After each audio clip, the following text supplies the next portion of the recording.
Hello, my name is Dr. Michael A. DiMiranda, and I serve as the Dean of the School of Education and Human Development here at Texas A&M University. It is a privilege and honor to welcome each of you to the 12th Hilliard Discussions, sponsored by the Huffines Institute at Texas A&M. I am pleased to be part of the effort to bring science to the public, sponsored by the Huffines Institute for Sport Medicine and Human Performance. I believe these are the types of endeavors that the public should support and work to foster, and are representative of our school's culture of excellence. Using a debate format, the HD12 will discuss a topic that has gained the interest of many over the past several years, whether a high-protein or keto diet is not the best diet for athletes.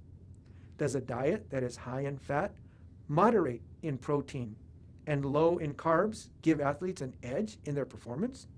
We hope the HD12 will provide insights into this much debated topic and look forward to your participation in the polls and discussions during this event. Again, we welcome you to this great occasion, and with that, we'll turn the program over to the Acting Director of the Huffines Institute, Dr. Jenna Yentes. Dr. Yentes, take it away. Thank you, Dean DiMiranda. We want to welcome you to the Hilliard Discussion, and this is sponsored by the Huffines Institute. The Hilliard Discussion is just a piece of the Huffines Institute ongoing mission to encourage a dialogue between sports scientists, practitioners, and the public. And I hope that you enjoy it and learn a little bit as well. We are pleased that our topic for HD12 is the keto diet is not the best diet for athletes. Essentially, the keto diet is designed to burn fats by cutting carbs. Why is it called keto? Well, breaking down fats for energy is called ketosis. Many folks are aware of the quick weight loss that's usually associated with starting a keto diet. Are there health benefits? Can it improve athletic performance? Our two speakers are going to be debating whether this particular diet is helpful for athletes in terms of performance, and I'm really excited to hear their discussion. While I'm anxious to get to our speakers, I want to let you know our general format tonight. The order of presentation was determined via a coin toss last week during a meeting with the speakers. Each speaker will have 15 minutes to make their opening statements. Then each speaker will have 10 minutes to offer a rebuttal and further comments. At that point, we will have approximately 10 minutes where the speakers will answer questions from the audience. At that time, you will be able to use the Q&A function on your screen to submit questions. Don't offer your questions too early. Please wait until we ask for audience questions. You don't want to give them a heads up on what they can prepare for. After the question and answer period, each speaker will offer a 5-minute closing statement, and then we'll conclude the debate and be able to participate in a post-debate poll. Then we'll close the webinar. Before we get to our speakers, we want to get a sense of where the audience is at on this topic. So I will launch a quick poll and ask everyone attending to weigh in. The poll is only going to be open for 30 seconds, so respond quickly.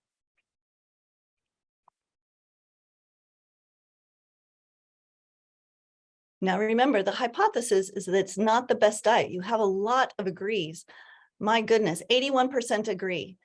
We will do a poll after the HD as well. So make sure you stick around through all of the discussion to see how many folks have actually changed their mind. And now, without further ado, let's get to our speakers. Nope, there's a poll popped up for me again.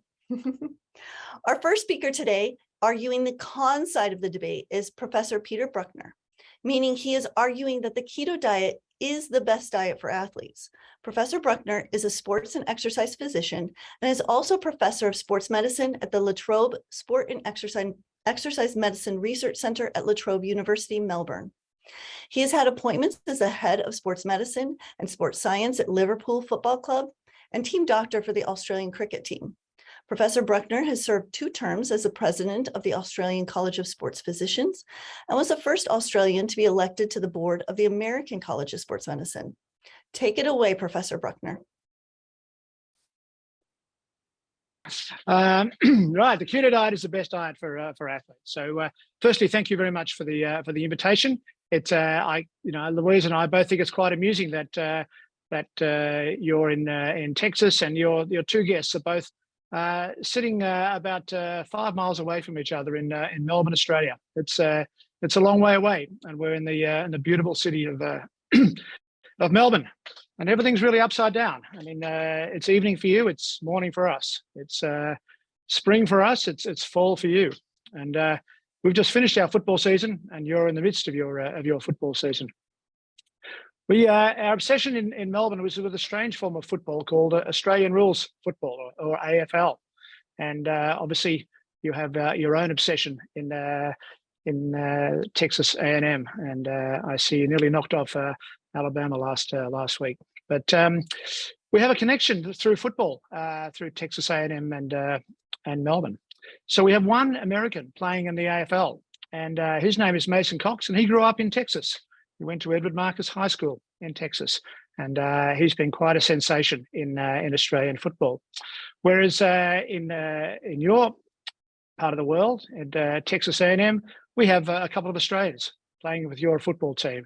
We have Jordan from Brisbane, and we have Nick Constantino, who is your punter, who again grew up in Melbourne, where both Louise and I are speaking from today. And you might be surprised to know that nearly half the punters in Division 1 football schools in the US actually come from Melbourne, because the game of Australian rules football, AFL, it revolves a lot around kicking. In fact, someone calculated that by the time they get to become a college player, the average Australian rules adolescent or child would have performed 2 million kicks. So I guess after 2 million kicks, you should be able to do it okay. So we have lots of punters in the US. But we're not here to talk about football. We're here to talk about diet, and more specifically, we're here to talk about fuel and what is the best fuel for performance. Let's start with a little bit of history. I won't bore you with too much of that, but let's start with muscle glycogen, because really that's what the big I guess breakthrough in sports nutrition was. In the 1960s, we had Scandinavian researchers, Saltine, Ostrand, and your own David Kostel, performing some very nice experiments that showed the importance of muscle glycogen, and in particular pre-exercise muscle glycogen. And here you can see on this slide, you've got muscle glycogen on the y-axis, and in time to endurance. And you can see in the low carbohydrate diet, the orange, they have a very low level of muscle glycogen and very quick time to exhaustion with exercise, so poor performance. So low carbohydrate diet, low muscle glycogen, poor performance. On the other hand, you've got the gray, high carbohydrate, high levels of muscle glycogen, and much better performance.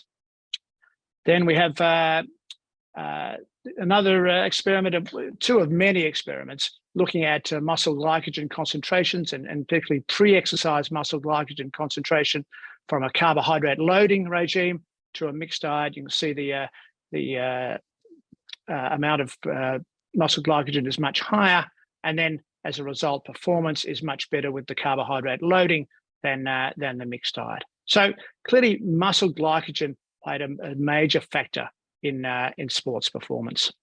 So as a result of that, we really had the carb generation. It was all about fluids containing sugars and carbohydrates. The pasta party the night before the marathon became a tradition. Lots and lots of carbs. And yes, I fell for it too. I wrote a book, Food for Sport, way back in the 1980s, and yeah, it was all about carbs.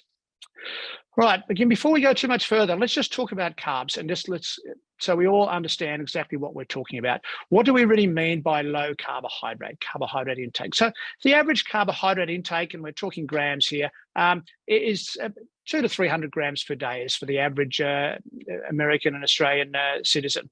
The elite endurance athlete, for instance, could be up to 800 grams, a huge amount of carbohydrate today. Now, when we talk about low carb, there's no accepted definition of low carb, but it's probably 120, 130 grams a day. Under that is regarded as low carb. And then you've got ketosis, ketogenic diet, and that's probably under 30 to 50 grams per day. And what we mean by that is that your so low in carbs that you go into ketosis. Now, the keto diet or ketogenic diet has become very popular over the last few years. Apparently, it was the most searched term in Google in relation to diet. So it's become very popular, and that's largely because some very eminent professors have been promoting that diet. We've had Professor Kardashian and we've had Professor Berry all suggesting that the keto was the way to go.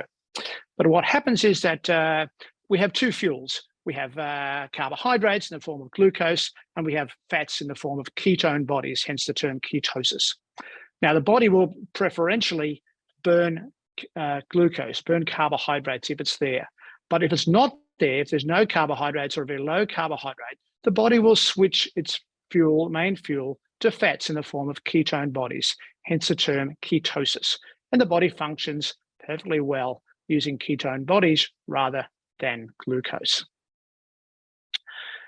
The great advantage, of course, is that we have a lot more energy stored in fat than we do in carbohydrate.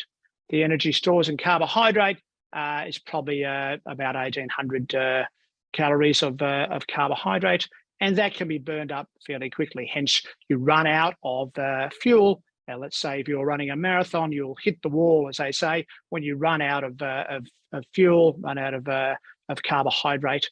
Whereas with fat, even the thinnest person has a huge amount of available energy from stored fat. So maybe, especially for endurance athletes, maybe it makes sense to have fat as your main fuel.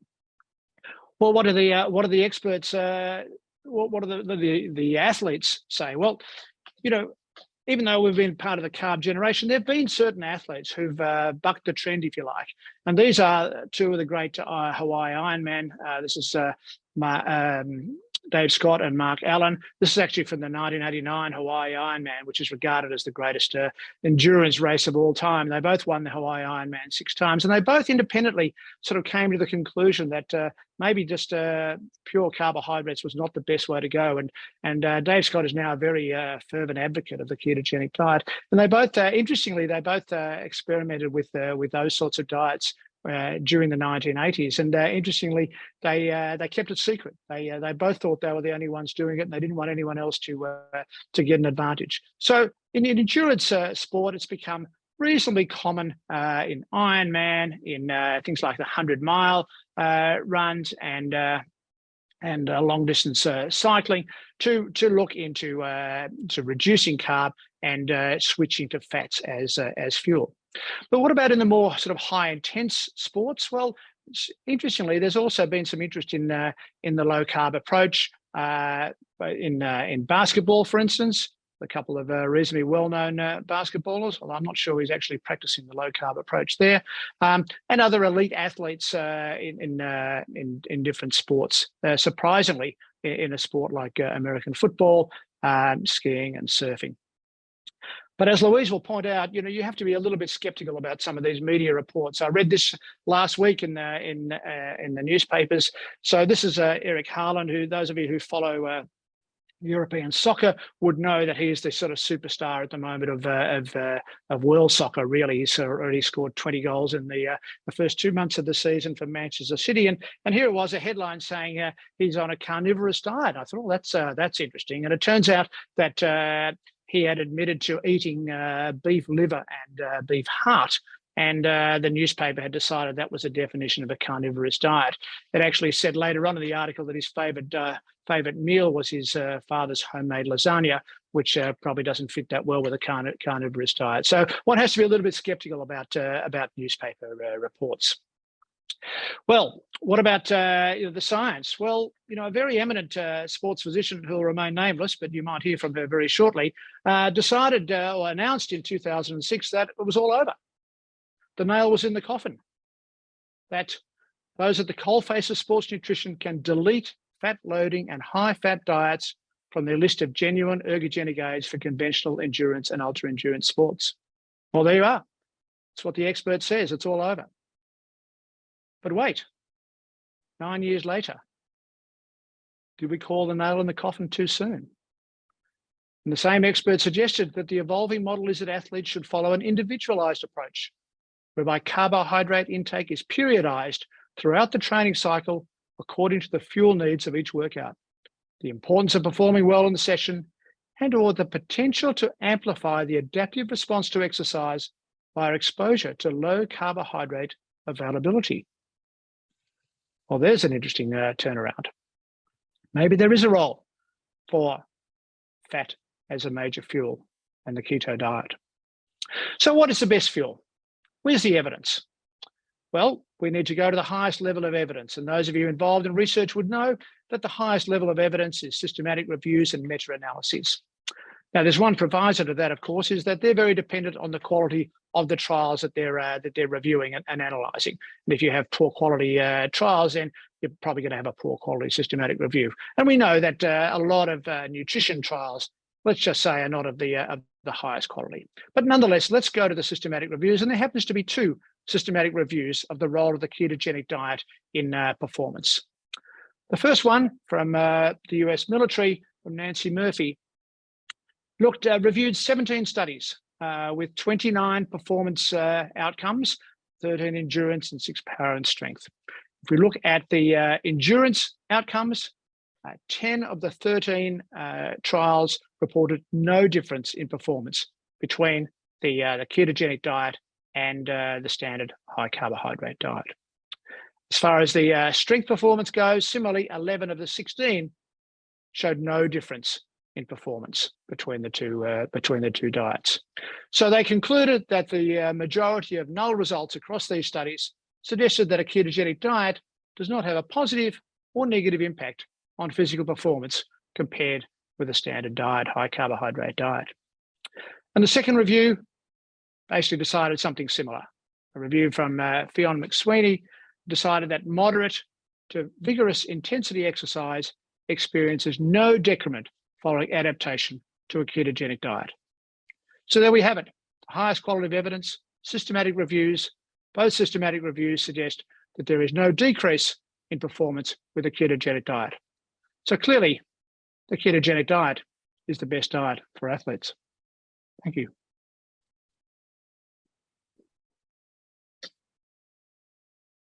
Thank you, Professor Brukner, for your opening statements. Our second speaker today, arguing the pro side of the debate, is Professor Louise Burke, meaning she's debating that it is not the best diet. Professor Burke is a professorial fellow in the Exercise and Nutrition Research Program at the Australian Catholic University in Melbourne, Australia. Professor Burke is a sports dietitian with 40 years of experience in the education and counseling of elite athletes. She worked at the Australian Institute of Sport for 30 years. She has also served as the team dietitian for the Australian Olympic teams. She is an editor of the International Journal of Sport Nutrition and Exercise Metabolism and a founding member of the Executive Sports Dietitians Australia. Professor Burke, you have the floor.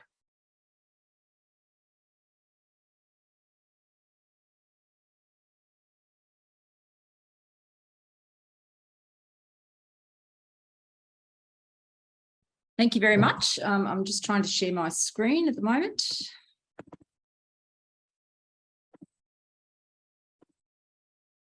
Excellent. Thank you also for the invitation to be here. I'm actually in Canberra rather than Melbourne, so that's a small detail that I need to pick up Peter on. And there's a few other details I'll also be warring with him over.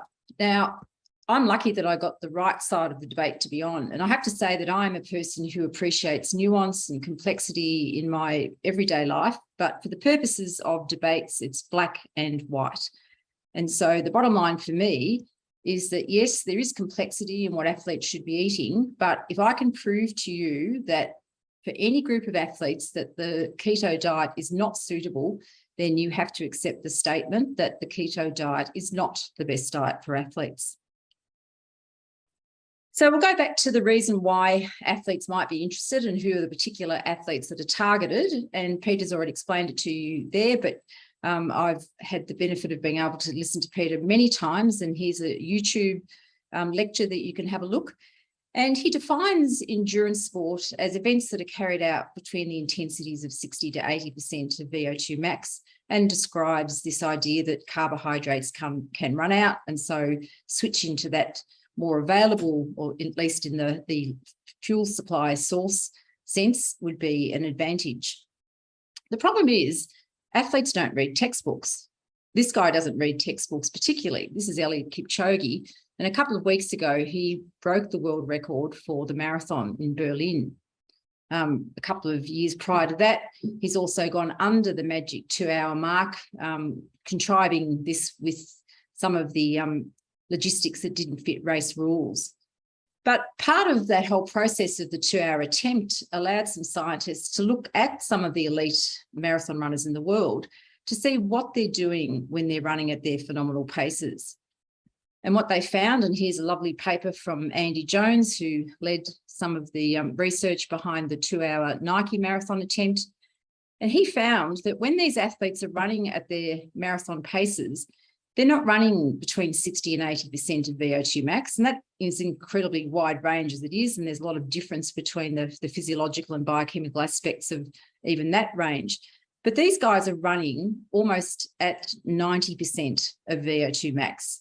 And so they need to be able to sustain a fuel source that's going to provide them with as much energy as possible for that very high use of their aerobic capacity. And I certainly remember the good old days of sports nutrition back when I started, where we told athletes to eat carbs all day, every day, regardless of what sort of athletes they were. But those days are over.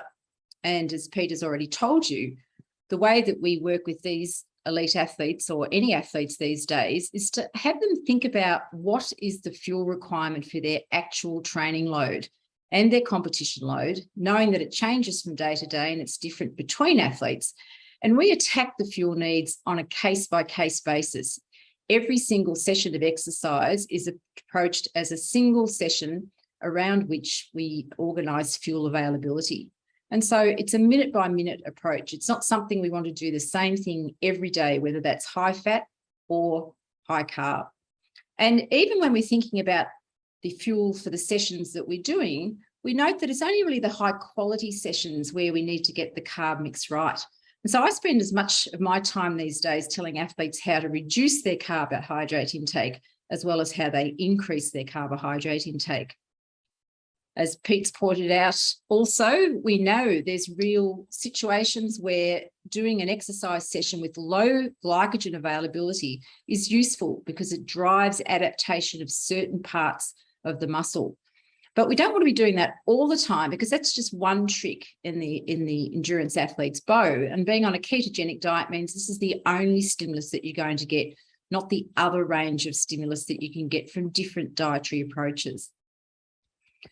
And the other thing that's new in sports nutrition is recognising that exercise has a lot of benefits to the body. And we haven't really thought before about how this occurs. But now we recognise that during exercise, the muscle releases special chemicals, cytokines, hormones that go around the body and crosstalk, have interaction with other organs and give them the beneficial news. And we now know also that the way that this whole system works is altered by how much glycogen was in the muscle to create these cytokines. Pete said that the current interest in the ketogenic diet that started around 2013 has been largely led by anecdata, testimonials, books, social media.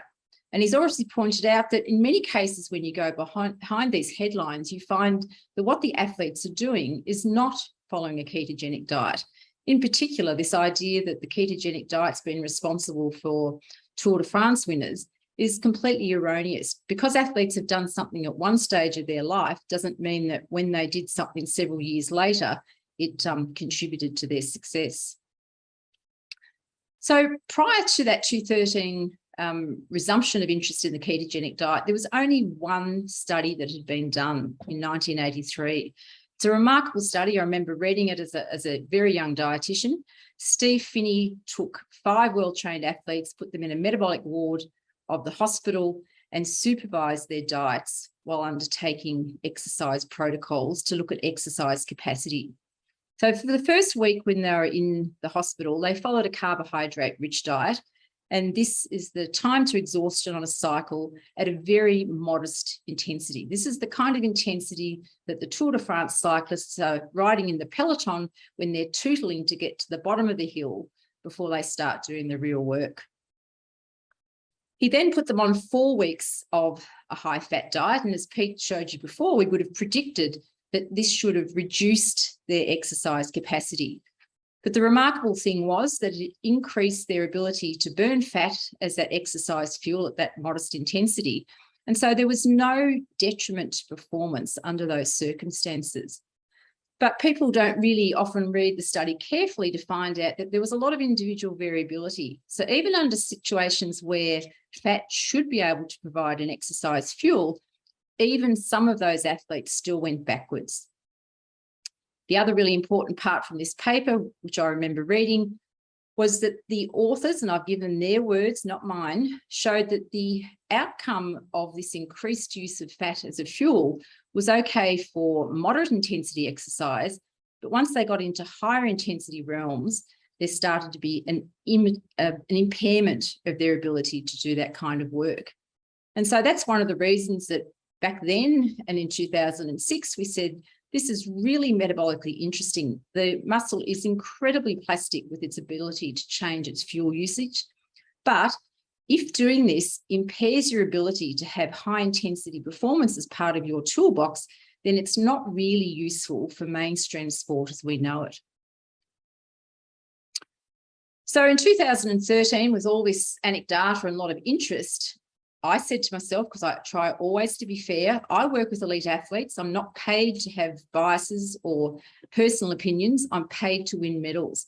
And so if there's any possibility that there was something missed in those earlier studies we did for a decade, or from what Steve Finney did 30 years ago, we need to go and find it out. And this has been the basis of our supernova studies. We use world-class athletes. This is our first study. We had them come to the Institute of Sport. We've been criticised because we didn't randomise them to the treatments. But when you're asking elite athletes to perform, and performance is just as much in the head as it is in the muscle, you need to have people believing in what they're doing. So we asked those athletes, given them information about what the diet would do and how it might affect performance, to choose the one that they thought they would be the best on. So they had a complete belief effect going into the race. And we had them on that diet for 3 weeks, before and after. We had them on 3 different diets, either high carbohydrate all the time, the periodized approach to carbohydrate, or the keto diet. And we measured performance, not time to exhaustion on a cycle. We had a real life race, IAAF sanctioned, race judges, prize money, outside competitors in it. It was the real deal. Now, I have to at this point note the elephant in the room. We've been criticised for only going for 3.5 weeks, because it was 3.5 weeks by the time they did that second race. And it's been suggested that we did that deliberately because we knew that 3 weeks wasn't long enough and I wanted to bias the results. So I need to explain why we did the 3.5 weeks. And that is because we based it on the book that had come out that was part of the popularity of the ketogenic diet in 2013. And it told us that it takes 2 or 3 weeks of this ketogenic diet to get equal or better performance. So we did it with the right ideas in mind. What would happen if we'd gone longer though? There's been no studies that have supervised this, but there have been studies that have looked at long-term adapted athletes up to nearly 2 years to see what happens beyond that 3-week effect. And what you find in these athletes is that they increase their fat oxidation rates up to 1.5 grams per minute. In our supernova study, we got there in 3.5 weeks. And in a subsequent supernova study, we got there in 6 days. The muscle is very plastic in being able to robustly increase its ability to burn fat. So if that's the reason why you want to be on a ketogenic diet, you don't have to go for these very long periods to get at least that effect. But what did we see? Well, our athletes all got fitter. The diets improved their capacity to do a VO2 max test by 5 to 7%. But when we put them into the race, only the ones that had been on the carbohydrate diet improved their performance. The low carb group didn't improve despite being fitter. Now, remember, when you do real life racing, it's outside, there's weather effects, and there's the effect of the competition in the race. So the best way to interpret results is to look at the differential between the two groups. And what we see, the differential is about 8% between the improvement that the carbohydrate groups and the ketogenic groups got. Now, we wanted to be really sure this was an effect, so we went back and repeated the study again. Different athletes, same scenario though, and again we saw a 7% differential between the groups. This time the keto group went backwards. Each of the groups also improved their VO2 max over that period of time. So how can we explain the fact that you can be fitter but not race better? Well, one of the things that we do as part of our athlete testing is look at the oxygen cost of walking, in this case, or running, at different speeds. Every athlete wants to be more economical, to be able to use less oxygen to walk or run as fast as possible. And what we saw was there was a cost of about 5 to 7% more oxygen required to walk at the same speed with the ketogenic diet. And the best way of sort of showing you what that means in real life is this is how much of their VO2 max the athletes had to use to walk at different speeds that are equivalent to the race distances that they do in race walking.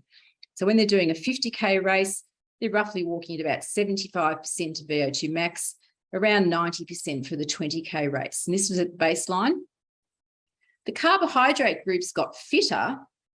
It took them the same amount of oxygen to keep walking at that speed. So now that they're fitter and have got a higher ceiling to their aerobic capacity, they now need to use less of it to be able to walk at that same speed. So they've got an extra gear.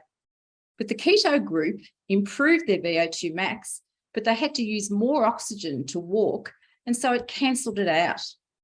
They'd become less economical. Now, I really always want to give something a fair shake. And so we've gone and done more studies now to say, well, what else might work with the ketogenic diet to get some benefit from it? I just don't want to do it once and give it up. I really persist. And so we've done 3 more different approaches to using ketogenic diets to see if there's anything that could be beneficial to an athlete. One time we did it as using it as like an altitude training effect, where we did it within the athlete's periodized program and then put them back on carbs for the race day.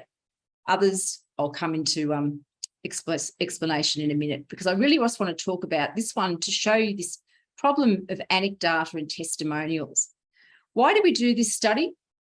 Well, when you do studies with elite athletes, even though you've told the ethics committee that everyone's confidential, these athletes are out there blogging and tweeting and telling the world what they're doing. And all their race results are in the public domain. And so we had a lot of publicity about the fact that some of the athletes that had come into our first study, after leaving the study, went on and did great things. This is Evan Dunphy from Canada, who came into us as a sort of probably top 50 in the world athlete. After leaving the study, he obliterated the Canadian record. He went on to get 4th at the Rio Olympics and 3rd at Tokyo. So he improved his performance.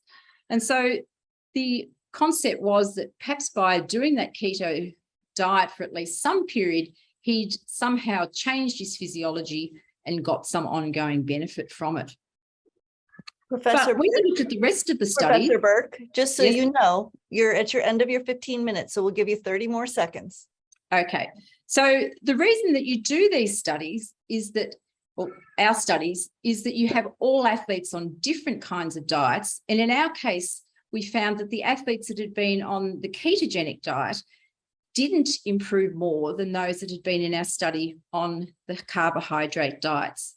And so what we've seen is that all the different ways that we've tried to improve performance with the ketogenic diet in different guises just haven't worked.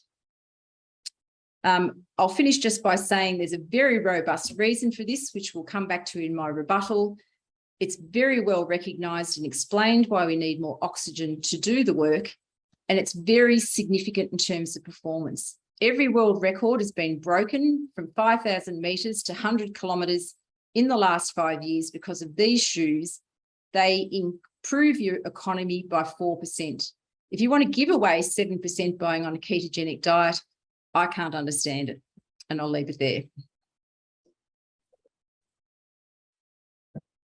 Thank you, Professor Burke. Let's see here. So thank you, Professor Burke, for your opening statements. And at this point, we're going to give it back over to the speakers for a 10-minute rebuttal each and a response to what they've heard so far. So we'll go in the same order that we went in the first time. So first up is Professor Brukner.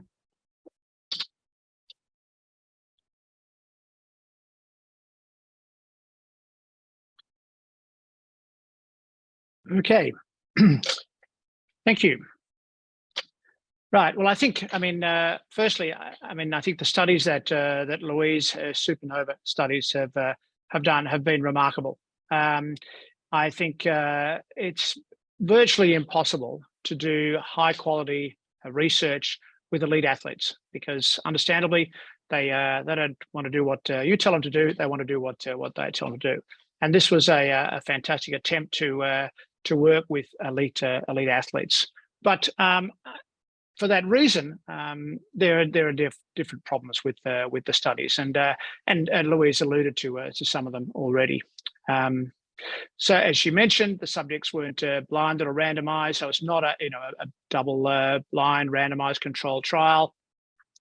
There was a relatively short period of adaptation, and Louise explained why that was done. And I'm sure at the time he wrote that, Steve Finney thought that that was the case, but he and others have since argued that it takes considerably longer because you don't want to confuse fat oxidation with fat adaptation. They're two very different things. And I'll come back to that in a moment. There are other issues with the studies, and again, I'm not I'm being picky here, but it's important to acknowledge the limitations. These people in that 3 weeks, they were exposed to high intensity training while radically altering their diets, and that's not something that in practice we would do. We'd normally get people to change their diet during a downtime so they improve their adaptation. The keto group were not given electrolyte supplementation, and that's been shown clearly that potassium, certainly, and probably sodium are required in the elite performance aspect of keto. And there were no supplementary carbohydrates in those first trials given during to the keto group, whereas the high carb group got supplementary carbohydrates. And again, it's been shown in high level elite performance that on the ketogenic diet, we advocate supplementary carbohydrates in those sort of situations. Now, the interesting thing is that the subjects in the low carbohydrate group, as Louise showed, performed worse. And basically it was shown in two of the studies where they looked at blood glucose that their blood glucose concentrations were lower. And as I said, that could have been countered by receiving supplementary carbohydrates. In fact, they only received water and low carbohydrate, high fat cookies. When the trial, as Louise said, was a real competition, 7 of the 19 subjects in one of the trials produced lifetime personal bests. And of those 7, 4 were in the high carbohydrate group and 3 in the low carbohydrate group. So 4 of the 11 in the high carbohydrate, so 36% compared to 38% in the low carbohydrate group achieved their personal bests. So clearly the diet suited some people, if not all. So while we're talking about race walkers, Magic Toth, who actually won the gold medal in 2016, is quoted as saying he was concerned about his energy crisis at the 35-kilometre mark when eating the high carbohydrate diet. His error was that he became too dependent on carbohydrates. He says we trained the body and muscles, not metabolism. Keto adaptation is an interesting concept. As has been shown, ketosis can be achieved relatively quickly in a matter of days. Fat increase in fat oxidation also can be relatively quick in a few days in one of Louise's studies, and generally in a couple of weeks otherwise.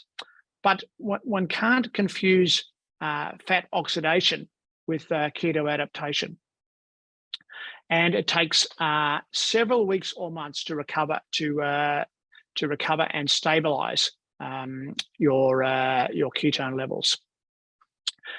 So the process of keto adaptation that allows for normal or increased exercise performance lags well behind the level of ketones in the blood.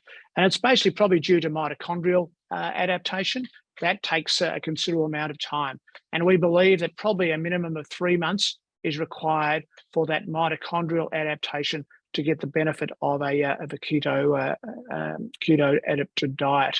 And so there was one study that had been done by Fionn McSweeney, who did the systematic review we quoted earlier on, looking at keto adaptation and exercise performance in endurance athletes.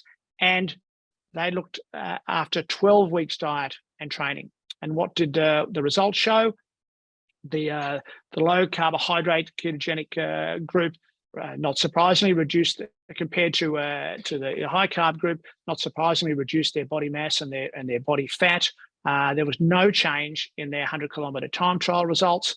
But interestingly, you can see here, if you look at the top two individuals on the right here, the ones with the slowest times had the most dramatic increase, and that's something that we find all the time. As far as power goes, actually peak power was increased in the ketogenic group, and no change in average powers, and there was significant change in the respiratory quotient. So it clearly shows that with sufficient adaptation, then you can get a positive result.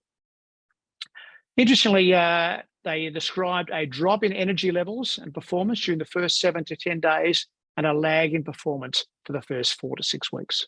So it's really not appropriate to assess the effect of a ketogenic diet really in anything less than a 3-month adaptation to give the body an appropriate time to adapt. Again, that's a very challenging research project for you, Louise. I'm not sure we can get that one done. So I want to talk about and performance in it is all very well, but surely your health is important as well. Sugar is toxic. We know that. And I believe that we have had a whole generation of elite athletes, endurance athletes in particular, who have been exposed to massive intakes of carbohydrates, in particular, simple carbohydrates and sugars. And I'm really concerned about the long-term effects of that. We know that sugar is highly inflammatory. We know it's associated with weight gain, and it's amazing to me, a constant amazement to me is how many elite athletes who are training 4, 6, 8 hours a day are overweight. Not grossly overweight, but 2 or 3 kilograms overweight, and that's because of their high carbohydrate intake. Insulin resistance is a key factor. We know now that the primary underlying factors of most chronic diseases are 2: chronic low-grade inflammation and insulin resistance. And a high carbohydrate diet, particularly an extremely high simple carbohydrate diet, has been followed by many endurance athletes, is particularly leads to those chronic diseases: metabolic syndrome, type 2 diabetes, cardiovascular disease, numerous chronic diseases, not to mention horrible dental health as well. And there's been some studies showing very poor dental health in elite athletes due to their high sugar content. So surely this is of some concern to the athletes and to their medical staff. So what are some of the advantages then of a low carb approach? Well, firstly, there's no need to constantly refuel. In endurance events, one of the nightmares is constantly having to drink and have gels. When you're on a ketogenic diet, you very rarely have to supplement your intake during a marathon or something like that. So that's a distinct advantage. You get to avoid those sugary drinks and gels, so that high carbohydrate intake during the race. You can become virtually bonk proof. You don't run out of fuel at the sort of 35-kilometer mark in a marathon, because you've got an infinite amount of fuel, and you avoid those gut issues that are such a problem with carbohydrate supplementation during sporting performance. After the race, you recover faster. It's been shown that reducing your carbohydrate intake improves recovery and enables you then to train more. I mean, one of the limiting factors, as we know, in athletic performance is how hard you can train. And we know that with a ketogenic diet, you have less muscle damage, less inflammation, you're able to recover faster, and you can do hard sessions 2 days in a row, whereas you previously could not do that on a high carbohydrate diet. Really important factor. As I said, less inflammation. I don't know, but I'd woken up with a sore Achilles tendon every day of my life for about 10 years before I changed diet. And after about 2 months of a ketogenic diet, I remember waking up one morning and putting my foot in the ground saying, "That's funny. No Achilles pain." And that's been the case in so many different people with inflammatory problems such as tendon issues, joint issues, that they have much less problems when they're on a ketogenic diet. And it's been shown also that a high carbohydrate diet affects sleep negatively, and a ketogenic diet improves sleep. So there are a whole lot of different reasons why a ketogenic diet is advantageous. And for the last word, let's go back to Zach Bitter. Let's the 100-mile world record holder. Professor Brukner, you have about 30 seconds. You're at time. Okay. So he said he'd been eating what would be regarded as a healthy, whole food, high carb diet. He was hurting, waking up throughout the night, seeing his energy levels fluctuate, dealing with chronic swelling in his ankles.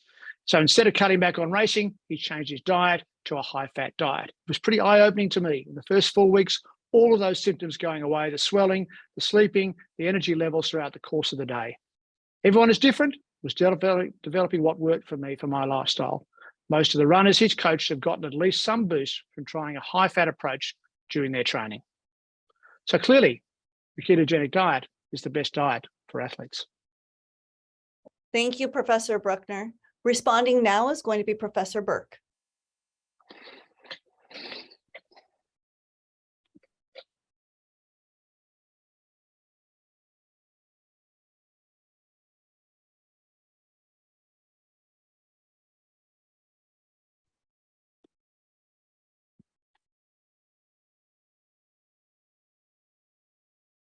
Thank you, Peter. It does give me a chance to respond to some of the criticisms that you gave of our studies. And yes, we always provide electrolytes to the athletes. We follow the keto book in absolute detail to make sure that we're doing it as well as possible. And in the study that you said that the athletes improved their lifetime best, yes, that was 3 weeks after being on the keto diet. We found while they're on the diet, they had that 7% impairment of performance. But when they went back to the high carb diet, they didn't improve any more than the group that had been on the high carbs. So there's no long-term effect of the ketogenic diet. The ketogenic diet is essentially running in clogs when you could be running on super shoes. And that's because there's robust mechanism behind this, and it can't change in eons, not weeks or months. The muscle doesn't use ketone bodies as a fuel source. It uses fat, and there's absolutely no way you can change those pathways that make fat a less economical fuel than carbohydrate. Explaining phenomenology, yes, you can take different studies and show that they may have less of an impairment or some improvement, but there's always different reasons to look into the study design, maybe some errors that can explain that. We've said the meta-analyses can't do anything with faulty data, and the anecdotes are subjectively chosen, and you can't see what would have happened if the athlete had taken a different pathway. And we do have these case histories that show that when athletes are on ketogenic diets and add carbs, it can improve their performance. So there clearly wasn't the best diet in the first place. But let's have a look at health and think what we're talking about. In the case of anybody, health is relative to your starting point and relative to your lifestyle needs. And if you're an overweight man who's eating a processed diet, any way that you lose weight and choose better, more regular foods, particularly less processed food, there'll be a benefit.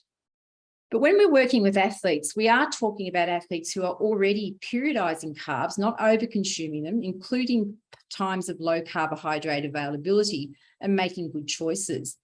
And what I'm interested in is, can they then optimize the crosstalk that happens with exercise to the whole of the body, as well as the performance aspects of it? And can they reduce their risk of illness and injury? And we found through our studies, and yes, they weren't set up to test these in terms of power, but as side effects of looking at what happens to the ketogenic diet on other parts of the body, we found that it changes the microbiome. And the way that it does it includes a reduction in the Veillonella species. And that's been shown. I don't believe these data are as significant as Nature Medicine says, but that Veillonella bacteria seems to be important for sports performance. It changes the oral microbiome. It gets rid of some of those bacteria in the mouth that we count on to reduce nitrate, to allow it to go through the nitrate, nitrite, nitric oxide pathway. And when other models are used to do that, such as using mouthwash to knock out those bacteria, it reduces some of the health characteristics that come from being able to produce nitric oxide from nitrate. And one of the most important cytokines that's produced in response to exercise, IL-6, is increased when you do exercise in low carbohydrate availability. In both our 3.5 and 6 day studies, we found that the ketogenic diet athletes, when they exercise, produce more IL-6 in the recovery period. What can happen? Well, the iron system is impaired. IL-6 downstream increases hepcidin, which is involved in iron, or the blocking of iron absorption, and so is likely to have a worsening effect on an athlete's iron status. And it affects their bone turnover. Here we've got our 3.5 week study looking at what happens during and after exercise with 2 of the measures of bone turnover: CTX, the bone breakdown marker; P1NP, the bone formation marker. And what we see with the ketogenic diet, there's an increase in bone breakdown post-exercise and a reduction in bone formation. We saw that both in our 3.5 week study and our 6 day exposure. Increased levels of IL-6 have detrimental effects on other body organs. The final thought is, what is the ketogenic diet? And we've followed this faithfully. Every time we've done our studies, we've used unprocessed foods, we've added electrolytes, we've followed it the best way possible. But what happens in real life? Most people who follow diets don't do the best. They go to the lowest common denominator, and they're the prey of the food industry. And just like the food industry can produce all those terrible sugary foods, they're now producing all those sort of terrible keto foods full of artificial this, artificial that. People don't change their eating patterns. They just look for the keto version of the ice cream or the things that were adding to their unprocessed and nutrient poor intake. And it's been shown with lots of different diets that when you ask people to restrict foods, they are more likely to use unprocessed versions of the foods they used to eat and have given up in response. So I'll leave it with you. I've shown you that the ketogenic diet is not suitable for key groups of athletes for performance. The health benefits, when you put them in the minds of an athlete, are not proven, and there may be detrimental effects. And so I think I've made my argument that the ketogenic diet is not the best diet for athletes. And don't take my word for it. Moses also agrees with me. Thank you very much, Professor Brukner, and thank you both for those rebuttals. So now is the time to ask questions, and feel free to post a question in the Q&A. You can upvote questions, and you can even add additional comments to existing questions if you'd like. On the back end, we'll monitor these questions as they come in and pick questions for the speakers to answer. There was one that was answered. Oh, they're coming in like crazy. There was one that was asked earlier. I'm wondering, it's from Dr. Lawler. Is there any difference in a long duration race, marathon or ultra, between keto and normal carbohydrate diets in core temperature drift upwards? This could affect VO2 and energy used.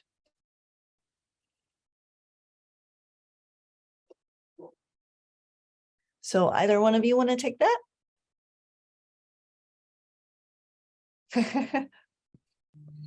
We have looked at core temperature in all of the studies that we've done where we've tried to measure long-term training sessions.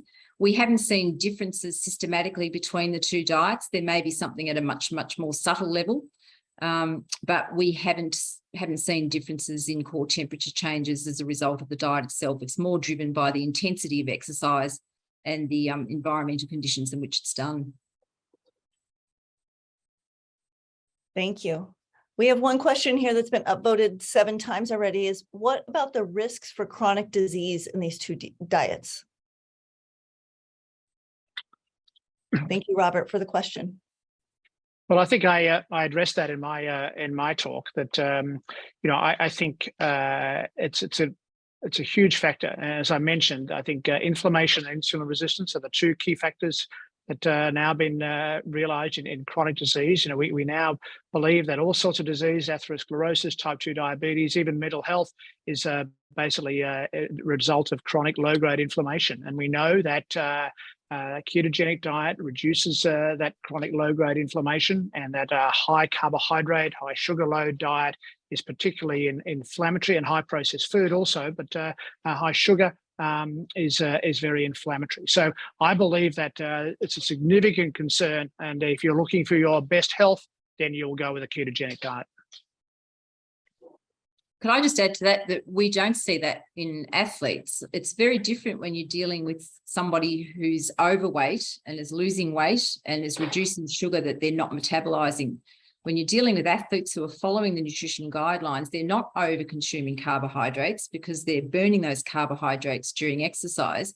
And in fact, when we see them doing that exercise with low glycogen availability, they're producing more of the inflammatory cytokines. And I've just shown you those data and what happens downstream. So I don't think you can confuse the 2 issues of sedentary people and athletes doing exercise in which there is an inflammatory response that's driven by glycogen in the muscle. Thank you both. We have another question that's gotten quite a few upvotes, and that's by Jin. It's, hello, hey, Professor Brukner. One of the issues you raised with Louise's study is that the low carb athletes is that their low blood sugar could have been addressed with carb supplementation. Later, you list benefit of keto diets as being able to avoid carbohydrate supplementation and any associated issues. Is carbohydrate supplementation important for endurance performance on a keto diet? Right. So I'm sorry if I've confused you there. I think the issue is, the thing that I'm sure Louise and I would both agree about is that there is enormous individual variability. I have elite athletes who are totally ketogenic and require no supplementation during their performance. I have other elite high level athletes who are ketogenic for most of the time, and then on the day of performance find that they need some supplementation. They certainly need a lot less supplementation than the carbohydrate dominant athlete who is constantly needing to refuel because they're using up their stores, their limited stores of carbohydrates. So it's not an absolute thing, but it's certainly a relative thing. Thank you. Professor Burke, anything to add? No, and I agree with Peter. There's different ways that different athletes in different events are using fats and carbohydrates. And there are some events in which it's not logistically possible to consume the carbohydrate load that might be optimal for performance in a carbohydrate supported event. But most of the deals or most of the scenarios I work with, there is ample opportunity for athletes to do that. And they both have the logistics and the gut tolerance to do it. And that's what they develop. So the majority of cases, particularly with an event that has the requirement for some higher intensity pieces to commit to success, then the carbohydrate route is going to be the one that produces the fastest paces. All right, thank you both. Another question here from Melissa is gender differences, benefit versus detriment in physiological differences, keto diets, especially women in perimenopause stage? Well, there's a lot of that. It's a very complex issue. Certainly in the sort of the weight loss world, males have a more dramatic response to a ketogenic diet than females do, particularly the older females perimenopausal. And we know there's substantial issues with difficulty in weight loss in that community. But in the athletic community, I don't think that there is great differences between the genders.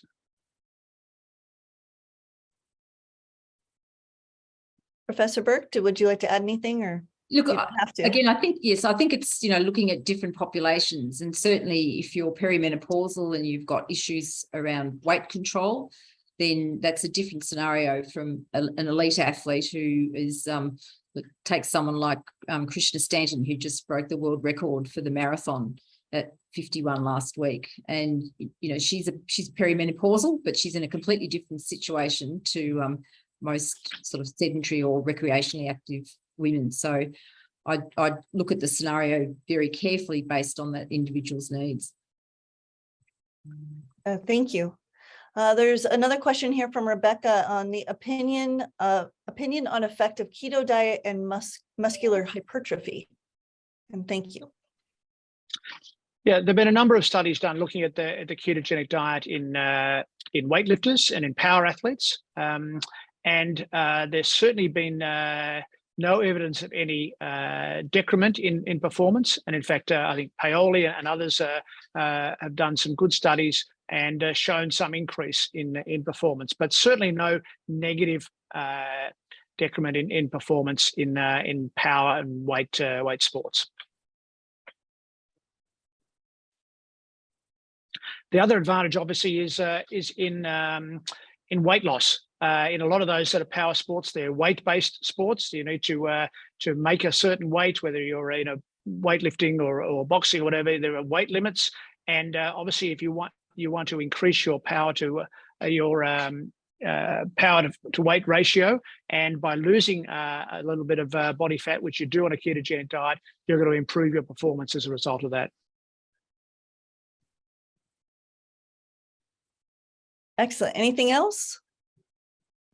No, look, we have seen some reductions in total testosterone levels with our athletes on ketogenic diets, and there are some mice studies which show that it's less easy to gain muscle mass on a ketogenic diet. But there are, as Peter said, other studies which show that the bodybuilders and power athletes who follow them manage to gain hypertrophy, whether they would have done better with the carbohydrate supported diet, which for those athletes wouldn't be that high in carbohydrate because of their fuel requirements.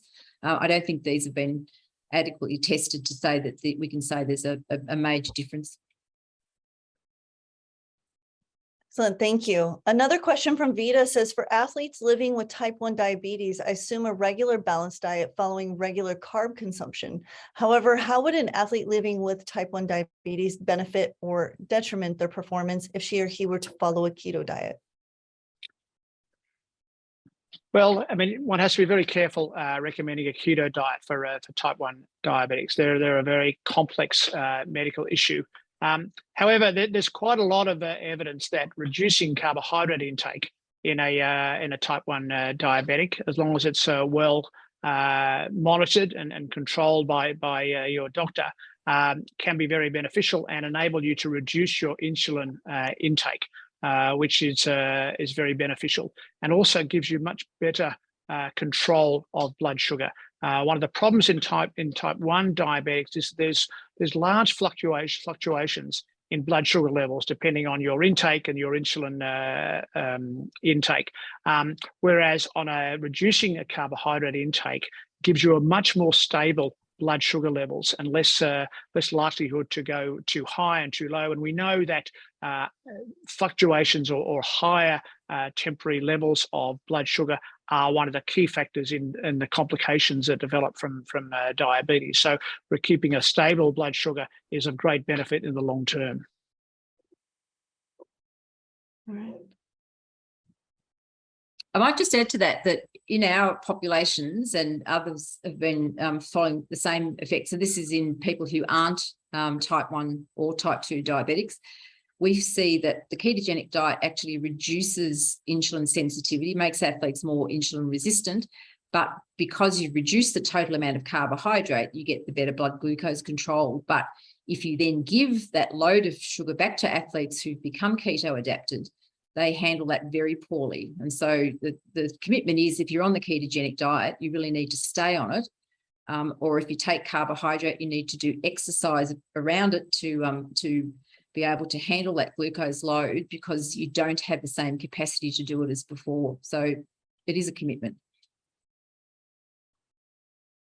Thank you. One moment, which one? I'm getting a little help here off to the side. All three of these, okay. Let's see here. We only have time for maybe one, possibly two more questions, so we're trying to choose wisely here. Does genetic disposition play a major role in long-term effects of the keto diet, even if someone is an athlete?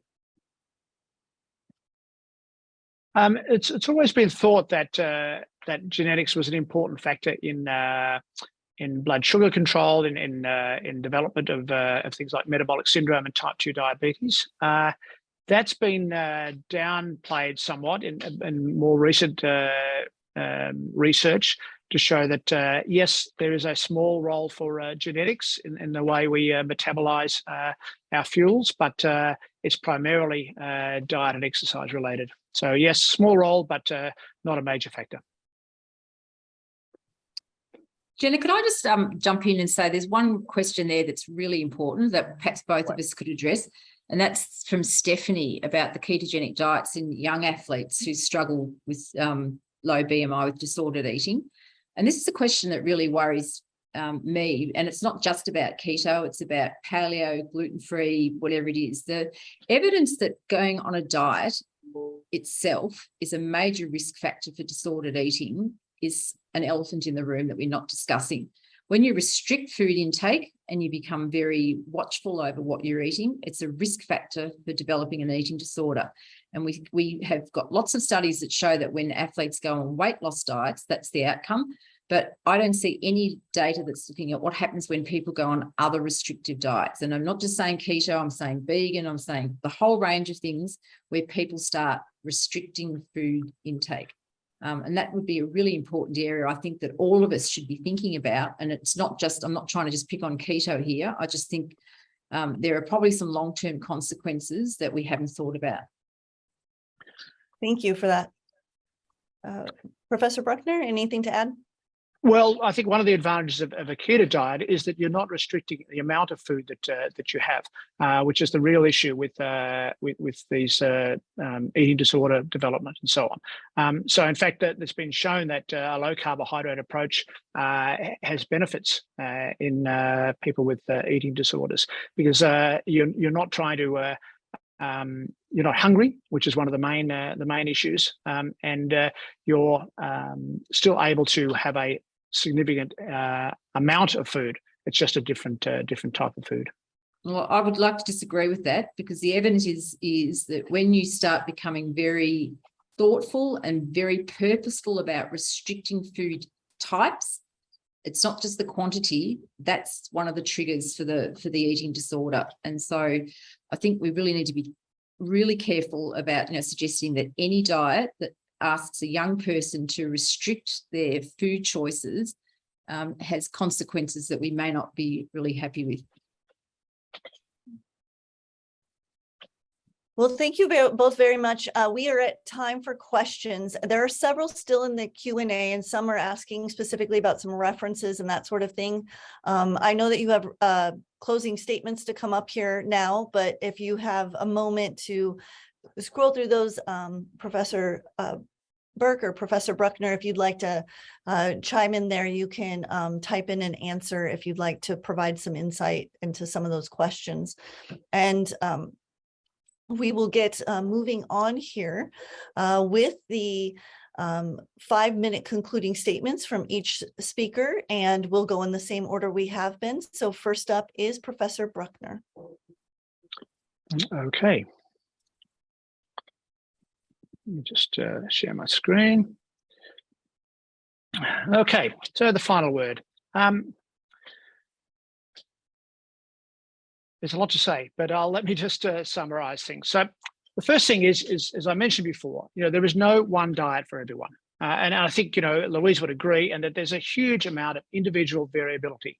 That, as I mentioned before, I have, elite athletes on everything from carnivore to vegan, from low fat to high fat, from low carb to high carb. There's a lot of variation, and a lot of it is trial and error and finding out what is right for the individual.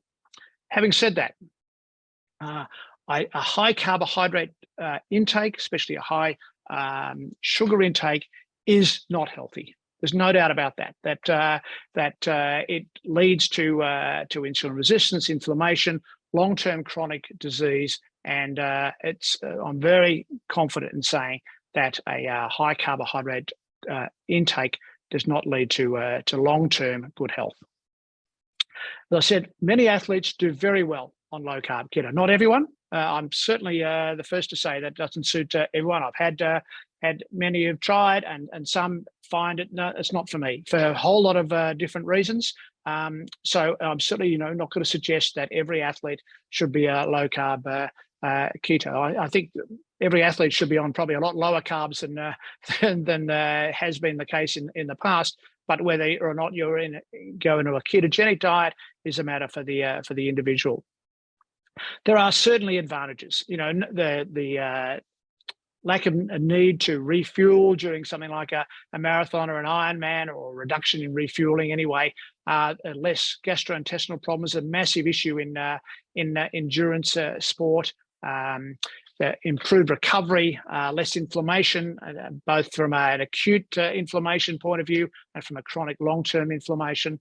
But at high intensity, certainly in the sort of athletes that Louise is talking about, many of those will need carb supplementation during competition, but they'll benefit enormously from being low carb ketogenic during their training phase, where they get their fats mobilized and their fat oxidation increased, and they just may need to top up on race day. But that's certainly, and again, that's a matter of trial and error. Some people don't need it. Some people do, and you certainly need a lengthy period of adaptation. I would say at least 3 months adaptation before you get the maximum benefit from a ketogenic diet. So that's really important aspect, I think. And with a ketogenic diet, you're not compromising your long-term health, and I think by a very high carbohydrate intake, you are compromising your long-term health. So, vote no. Thank you very much. The ketogenic diet is the best diet for athletes. Well, thank you for those closing statements. And with the last word from our speakers, Professor Burke.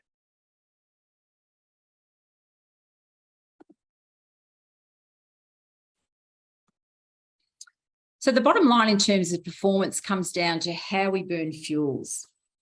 We've known for 100 years that you get better fuel outcomes, more ATP, higher speeds from burning carbohydrate rather than fat. You can't change that. The mechanisms behind that have been around for thousands and thousands of generations, not 12 weeks or 2 years. And it's highly significant to change your economy by 4%. We've seen that with these shoes, and it's not only the elite athletes that are buying them. Everyday athletes are spending $500 to get this advantage. The modern approach to carbohydrate intake for the athlete is to periodize and to consume carbohydrate as required. We certainly build in periods of low carbohydrate availability for health and performance. And this is disappointing when we have opposite views that want to take such a polarizing outcome. When we try and promote modern carbohydrate approaches in sports nutrition, we find that we're being drowned out by the keto group, who tells everybody that all we want to do is get athletes to consume sugar, when that's not what we're doing. And so it interrupts the good work. At the end of the day, the real keto diet that's practiced by a lot of people because they're lazy, because the food industry has responded to it just as they responded to the high sugar, low fat times. This is the way that many people will eat keto. And so it's not healthy, as well as not being performance enhancing. And as I said, at the end of the day, I've shown you that at least some groups of key athletes will have a performance decrement. And so therefore the ketogenic diet is not suitable for them. And I reiterate that the health benefits of keto have not been shown in athletes, and there may be some detrimental effects based on preliminary data that we and others have gained. And so, again, I say to you, the ketogenic diet is not the best diet for athletes, and I have a much higher authority than Peter to draw on for support for this. Thank you, Dr. Burke. To wrap up our discussion, I'd like to do another quick poll here to see where the audience is trending. So just like the pre-HD poll, there's a 30-second poll, and we'll launch that here in a second and respond. All right, the poll has ended and the results are shared. And well, we lost about 1% on the agree, and we gained quite a few more in the undecided range there. So very interesting at that end how the discussion has turned out. We at the Huffines Institute want to thank both Professor Burke and Professor Brukner for agreeing to take part in this debate. It's not often that scientists are asked to debate live, so it takes special individuals to put themselves up front for a discussion like this. While they can't hear your applause, which would normally be done right now, I know that you and all of us are, clapping, and we would be giving a standing ovation. I also want to thank the Hilliard family for their continued support of this event, as well as all of you in the audience today for attending. Without you all, we wouldn't have these types of events. HD 13 will be held in the fall of 2023, and we're going to try to move back to an in-person format, but don't be discouraged. If you would like your institution to simulcast HD 13, please contact me and we can make those arrangements. Lastly, I want to recognize the Huffines staff and all the individuals in the program who helped us hold this event. You'll see their pictures in a few moments. Just know that while I'm on screen, there is a bunch of folks working behind the scene to make this all go. So these are the same folks that will be putting the video of tonight's debate on our website in the next week or so. So check out our website for the video replay. Thanks again for coming, and we hope you all stay safe, stay active and stay healthy. See you at HD 13.